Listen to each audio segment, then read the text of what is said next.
I'm going to play this, and you guys just listen. I'm going to be over here. Okay. You're saying they're brainwashing. Okay, you're saying these people that are experts in brainwashing is using the Department of Education to brainwash our children. Yes.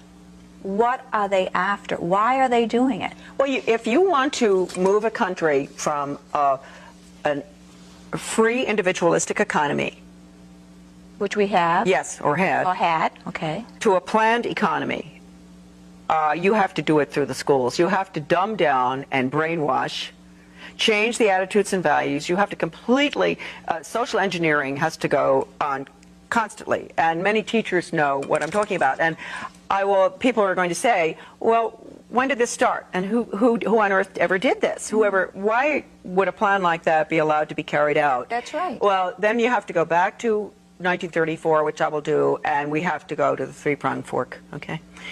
So I do think that the watershed year, although you can go back to the early part of the century when the Rockefeller Foundation and the Carnegie Corporation were deeply involved in education, and that it was decided then that Carnegie would deal with the international part and Rockefeller domestic.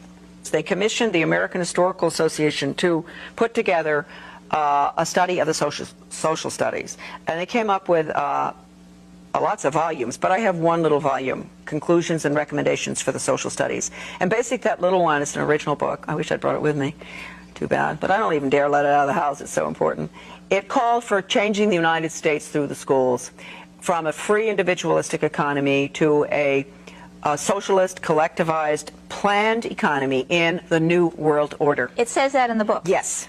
And that book was written when? In 1934. By who? It was the Carnegie Corporation paid for it. The American Historical Association put it together. And can people get that book in the library? no. No? No? No, they can't. They were very instrumental in getting the Elementary and Secondary Education Act passed, which, as I said before, changed education from knowledge, content-based, academic, to performance-based behavior. And from that time on, because that was necessary for what we're looking at now with school to work agenda is the planned economy is performance-based. So they're training workers. They're training not thinkers, not worker-based. leaders. Exactly.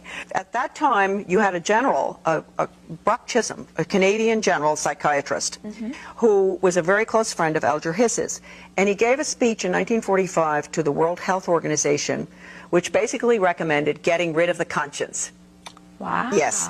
And he said we would do it through the schools. We would retrain the teachers to be little psychiatrists. He said it is an international system they're looking at. They're going to change the behavior of the children. They're going to change the teachers' training. They're going to do everything. He told them everything. And they didn't believe him? No, they just let, well, you know what goes on. Isn't it strange how without a conscience people seem to be lately? How they don't seem to have morals or standards for themselves that they hold anymore.